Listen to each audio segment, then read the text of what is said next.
Hello, everyone, and welcome to the Healing Wellness Show, where we have real conversation with professionals or we answer the public or patients' questions. I'm Dr. Karim, and today we're going to be diving into a powerful topic with nurse practitioner Amanda, who's with Iowa Wellness Center. We're going to be talking about bioidentical hormone therapy. So if you've ever felt off, tired, or out of sync with your body, this episode might be the reset you've been looking for. So Amanda, why don't you go ahead and introduce yourself? Hi, I'm Amanda, nurse practitioner here at Iowa Wellness. I started my career, a little background about me. I started in cardiac ICU as a nurse. I then transitioned my career to Iowa, where I started doing some pain management. And then I got the opportunity with Dr. Karim to join Iowa Wellness in 2020. And that's kind of where everything exploded as far as from a functional medicine perspective, really honing in on our patients' needs and kind of focusing in on the root cause of the issue and kind of growing from there and fixing them from the inside out and really changing their life, giving them back quality of life. And so really just have grown from there and it's been awesome. Well, great, Amanda. Thanks for that little intro. So I'm just going to ask you a few questions. Some questions some patients have asked over the years or just recently. So we're just going to go through them and have you kind of go in detail about them. Awesome. So for those who may not be familiar, what exactly is bioidentical hormone therapy and how does it differ from traditional hormone replacement therapy? Yeah, so bioidentical hormone replacement therapy is bioidentical. So it essentially means it's the same molecular match that our body's molecules, are the same essentially. So they match our body's natural molecular match. So that's nice because you don't have to, the side effect profile is very limited because it's doing exactly what our natural hormones in our body do. So it differs from other forms, which could be, synthetic forms. So bioidentical, a lot of plant-based. So it could be, soy or yams versus the synthetic. You're looking at, more animal parts, products, urine, that kind of stuff. So patients, if you give them the option, which do you prefer? Bioidentical is the way to go, and it's the safest way to go. So I think you kind of touched base on that because that was a question patient had is where do these hormones come from? Where are they made from? Right. Right. So Right. you kind of said it was soy, plant-based. Yep, they're hypoallergenic. Patients do really well with them. So is bioidentical hormone FDA approved? And what should people know about the regulation and safety for these treatments? Yeah, so no matter how much data we have a ton of data to back up the bioidentical hormones. Unfortunately, they are still not FDA approved. However, our pellets come from a 503B pharmacy, which is FDA approved. So they are FDA regulated, but as of now, they are not FDA approved. So who's an ideal candidate for bioidentical hormone therapy? Yeah, so really it's kind of crazy, once men, by the age of 30, they're losing 1 to 1.5% of testosterone per year. And women, by the time they're 40, they've lost 50% of their testosterone levels. So yeah, it's pretty remarkable. It can start pretty young and they need to be replaced. These patients are coming in, reporting, they're not sleeping as well, lack of energy, fatigue, joint pain, they're miserable and, they've gone to their primary doctor with these complaints and they're told, everything's normal, labs look good. Sorry, it's just the process of aging. And, that's just not an answer for me. So, we delve in a little deeper and we find, areas that are lacking and we give them back what their body needs. Can you tell me, explain how these hormone imbalances might show up in someone, like you said, female in their 40s or later, or males? Yeah. So most of the time, my females, kind of that perimenopausal time when they start to notice these things, such as hot flashes, night sweats, irritability, they're not sleeping very well. So perimenopausal can be, sometimes as early as 30 in some women, so which is pretty crazy. Then for men, they just start to notice again sleep. Their joints are starting to hurt. They're feeling fatigued. Their Workout recovery is taking them longer. And then also for both, sexual dysfunction starts to become a concern. And it's something that a lot of people don't ask their patients about. But I think it's very important because it does affect people's quality of life and then overall relationships. You kind of said premenopause for females. Does it help with menopause or postmenopause or? Absolutely. Like I said, by the time they're 40, they've lost half their testosterone, and then you go through menopause, and now you're losing, estrogen and progesterone. And so yeah, we can help the perimenopausal woman, the menopausal woman. I've even helped females who are 10, 15, 20 years out of menopause. So there's no limit, there's no age, age hits. We can help anyone. So what other symptoms or common symptoms that you might prompt someone to explore hormone therapy, whether it's male or female? So, like I said, just if they're just not they've gone to their primary doctor, they've lived with what they're being told is what, normal, but they kind of can't get out of that hole that they're in. They've tried medications, they've tried, what their primary doctors are telling them to do, and they're just not seeing results. I highly recommend coming in. It starts with a blood draw, obviously, getting a good history, checking out medications, because a lot of the time medications can cause some of these symptoms that they're not aware of. So it's a matter of really getting to know the patient, and of course getting that blood work, which could be a whole nother topic as far as the blood work and the panel and what we look for. We kind of go in depth in that, which is good. But yeah, there's a lot of things that just optimizing hormones can make a world of difference. Yeah, good point you mentioned blood draw. I think we should do a whole another podcast just on that because the amount of blood work and For things sure. that you found, for example, cancers that you picked up, prostate cancers in males, stuff like that, just from blood work that other providers haven't seen, and just because of the detail and the different labs that Yep, the wellness does pull out.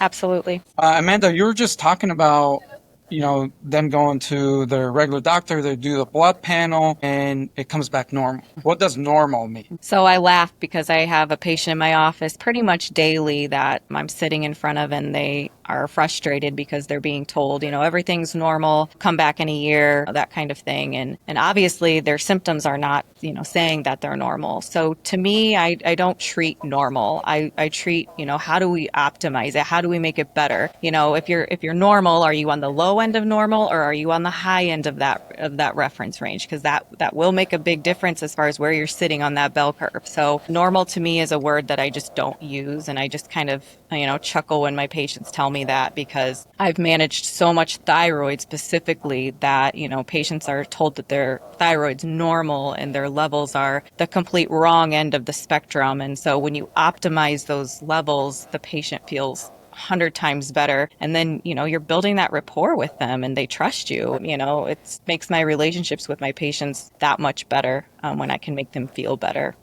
A lot of times, from my experience too, from what I've seen is, as you age, your normal range is getting lower and lower. Do you kind of see that?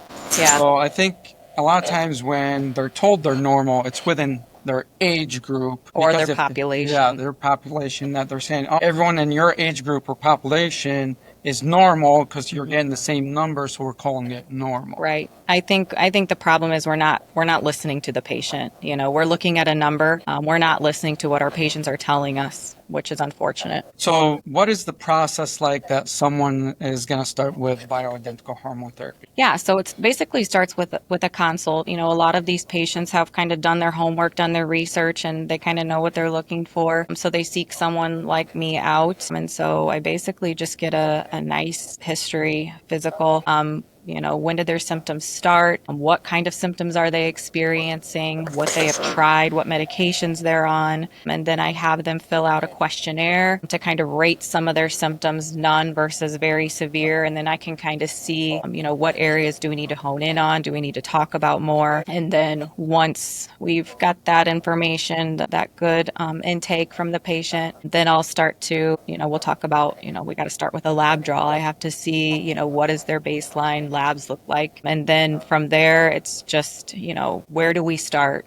How do we start? what are the patient's goals? That's the biggest thing. So how is bioidentical hormone done or administered? Yeah, so there's many different forms, creams, pills, there's pellets, there's injections. I really am biased towards the pellets. They've been studied for over 80 years. I like them because the compliance with the pellets is really good. You don't have to, remember to take a pill or put on a patch or put on a rub.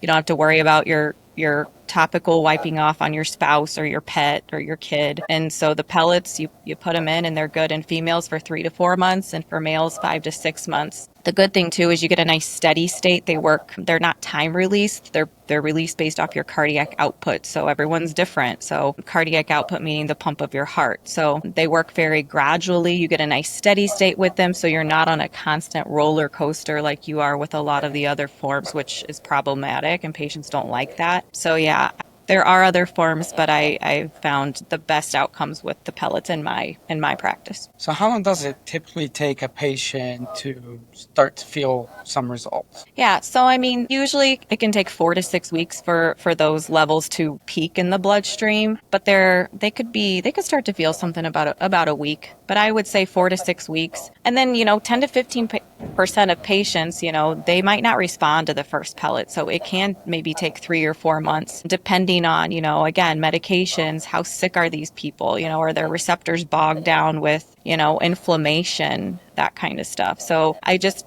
make sure I'm upfront about that and patients understand that, and it's they trust me, so that's good. So are there lifestyle changes like nutrition, exercise, maybe stress management that support hormone balance alongside with the bioidentical hormones? Absolutely. I think it's everything works, in harmony together. You can't have optimized hormones, but, have a sedentary lifestyle and eat junk food all day and expect them to work. So it's all about these processes working together, giving the body what it needs to heal itself again from the inside out and to make the patients feel their best. So what are some like myths or misconceptions that you often hear about hormone therapy? I would say the biggest one I get is, oh, it causes breast cancer, or, for females, it's, oh, am I going to grow facial hair, or, is my hair going to fall out, that kind of thing. I think the biggest thing is with hormones is keeping patients in that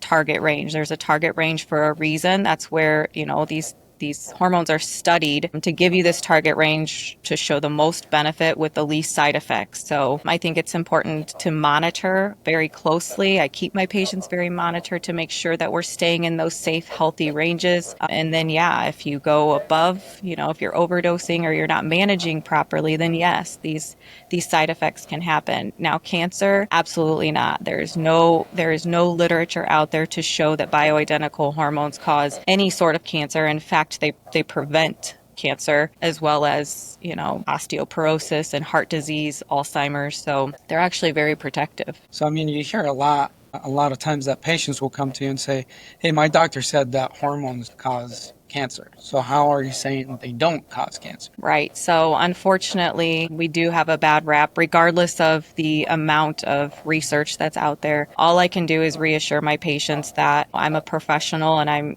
well trained in what I do. And I just show them if needed, what the studies show, what the literature says, and I'm able to provide them as much research as they want and just educate them about this topic. And usually they're very receptive to it. So what are some like risks or side effects that people might want to know about? Yeah.